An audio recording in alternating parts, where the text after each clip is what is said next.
Madam ನಮ್ಮ M L A madam ಅವರು ಬಂದು ಇಲ್ಲಿ ಮೆಟರ್ನಿಟಿ ಹಾಸ್ಪಿಟಲ್ ನಲ್ಲಿ ಒಂದು 5 ಕೋಟಿ ಅನುದಾನದಲ್ಲಿ ನಮ್ದು ಹೊಸ ಬಿಲ್ಡಿಂಗ್ ಕಟ್ತಾ ಇದ್ದಾರೆ. ಇದೇನಂತ ಹೇಳಿದ್ರೆ ಇದು ಅಡ್ವಾನ್ಸ್ ಓಟಿ ಇರುತ್ತೆ. ಯಾಕಂದ್ರೆ ಡೆಲಿವರಿ ಮುಖ್ಯ, delivery maternal mortality and infant mortality ಅಂತ ಎರಡು ಹೇಳ್ತೀವಿ. ಮೆಟರ್ನಲ್ ಮಾರ್ಟಾಲಿಟಿ ಅಂದ್ರೆ ಕನ್ನಡದಲ್ಲಿ ತಾಯಿ ಮರಣ, ಇನ್ನೊಂದು ಇನ್ಫೆಂಟ್ ಮಾರ್ಟಾಲಿಟಿ ಅಂದ್ರೆ ಶಿಶು ಮರಣ. ಇದಕ್ಕೆಲ್ಲ ಏನಾಗುತ್ತೆ, ಡೆಲಿವರಿ ಒಂದು ಸಫಿಸ್ಟಿಕೇಟೆಡ್ ಓಟಿ ಅಂತ ಹೇಳಿದ್ರೆ ತಾಯಿ ಮರಣ ಆಗ್ಲೇ ಸಾಕಷ್ಟು ಕಡಿಮೆ ಇದೆ ನಮ್ಮ ಕರ್ನಾಟಕದಲ್ಲಿ, ಎಸ್ಪೆಷಲಿ ನಮ್ಮ ಕೋಲಾರ್ನಲ್ಲಿ ನಮ್ಮಂತೂ ತುಂಬಾ ಕಡಿಮೆನೇ ಇದೆ. ಇನ್ನೂ ಹೆಚ್ಚಿಗೆ ಝೀರೋ ಮಾಡೋಣ ಅಂತ ಹೇಳಿ ಇದೊಂದು ಓಟಿನ ಸ್ಟಾರ್ಟ್ ಮಾಡಿದೀವಿ. ಇದ್ರಲ್ಲಿ ಏನಂತ ಹೇಳಿ ಅಡ್ವಾನ್ಸ್ಡ್ ಫೆಸಿಲಿಟೀಸ್ ಇರುತ್ತೆ. ಸೊ ಅದರಿಂಗಾಗಿ ತಾಯಿಗೆ ಏನಾಗುತ್ತೆ, ಏನೇ ಸಮಸ್ಯೆ ಆದ್ರೂ, ಏನೇ ಫೆಸಿಲಿಟೀಸ್, ಏನೇ ಪ್ರಾಬ್ಲಮ್ ಆದ್ರೂ ಇಲ್ಲೇ ಹ್ಯಾಂಡಲ್ ಮಾಡೋದಕ್ಕೋಸ್ಕರ. ಯಾಕಂದ್ರೆ ಇಲ್ಲಿಂದ ನಾವು SNR ಕಳಿಸ್ಬೇಕಂದ್ರೆ 45 ಮಿನಿಟ್ಸ್ ಆಗುತ್ತೆ ಟ್ರಾನ್ಸಿಟ್ ಟೈಮ್. ಆ ಟ್ರಾನ್ಸಿಟ್ ಟೈಮ್ ನಲ್ಲಿ ಏನ್ ಬೇಕಾದ್ರೂ ಆಗ್ಬೋದು. So lose the valuable golden time. So ಆ ಗೋಲ್ಡನ್ ಟೈಮ್ ಇಲ್ಲೇ ಯುಟಿಲೈಸ್ ಮಾಡ್ಕೊಂಡು ಮೇಡಮ್ ಹೇಳಿದ್ದಾರೆ ಎಕ್ಸ್ಟ್ರಾ ಸ್ಟಾಫ್ ಕೊಡಿಸ್ತೀವಿ ಅಂತ.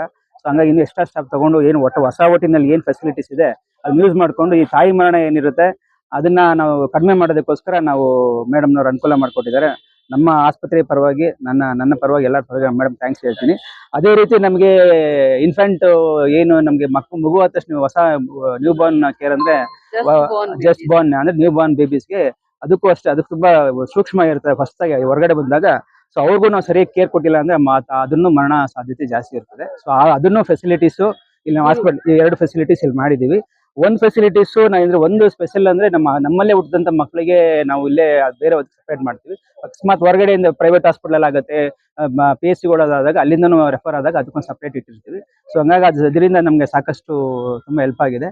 ಸೊ ಮುಂದಿನ ದಿನಗಳಲ್ಲಿ ಇದನ್ನ ಫೆಸಿಲಿಟಿ ಯೂಸ್ ಮಾಡ್ಕೊಂಡು ನಾವು ಡಾಕ್ಟರ್ಸ್ ಮತ್ತೆ ನಮ್ಮ ಸ್ಟಾಫ್, ನಮ್ಮ ಡಾಕ್ಟರ್ಸ್ ಎಲ್ಲ ಸೇರ್ಕೊಂಡು ಕ್ಯಾಸಂಬಳ್ಳಿ ಇಲ್ಲೆಲ್ಲ ಕ್ಯಾಸಂಬಳ್ಳಿ ಒಂದು PHC ಇದೆ, ಬೇತ್ಮಂಗ್ಲ ಕಮ್ಯುನಿಟಿ ಹೆಲ್ತ್ ಸೆಂಟರ್ ಇದೆ, ಅಲ್ಲೆಲ್ಲ ಡೆಲಿವರಿ ಆದಾಗ ಸೊ ಇದು ರೆಫರಲ್ ಸೆಂಟರ್ ಇದು. ಸೊ ಹಂಗಾಗಿ this is taluk hospital referral centre ಆಗುತ್ತೆ.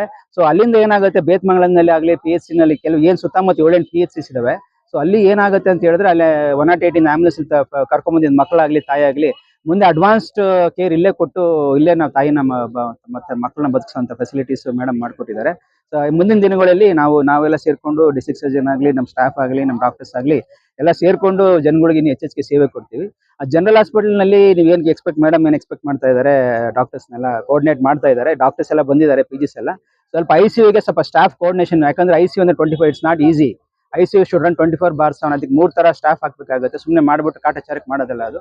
ಅದಕ್ಕೆ ಸಪರೇಟ್ ಸ್ಪೆಷಲಿಸ್ಟ್ ಇರ್ತಾರೆ. ಇವತ್ತೆಲ್ಲ ಇನ್ನೊಂದಿನ ಕರೆದು ಕೇಳಿ 24/7 ಡಾಕ್ಟರು ನರ್ಸಿಂಗ್ ಸ್ಟಾಫ್ ಕೆಲಸ ಮಾಡುತ್ತೆ. ಎವ್ರಿ 8 ಅವರ್ಸ್ ಶಿಫ್ಟ್ ಚೇಂಜ್ ಮಾಡಿ 3 ಅವರ್ಸ್. ಇನ್ನೊಂದ್ಸತಿ ಮಾತಾಡಿ, ಅದಕ್ಕೆ ನಾವು ಒಂದು ಹೋಮ್ ವರ್ಕ್ ಮಾಡ್ತಾ ಇದೀವಿ ಸರ್ಕಾರದಂತ. ಒಂದ್ಸತಿ ಸ್ಟಾರ್ಟ್ ಆದ್ಮೇಲೆ ಅದು ನಿಲ್ಸಕ್ಕಾಗಲ್ಲ ಅಲ್ವಾ, ಅದಕ್ಕೆ ರಜಾ ಕೂಡ ಇರಲ್ಲ.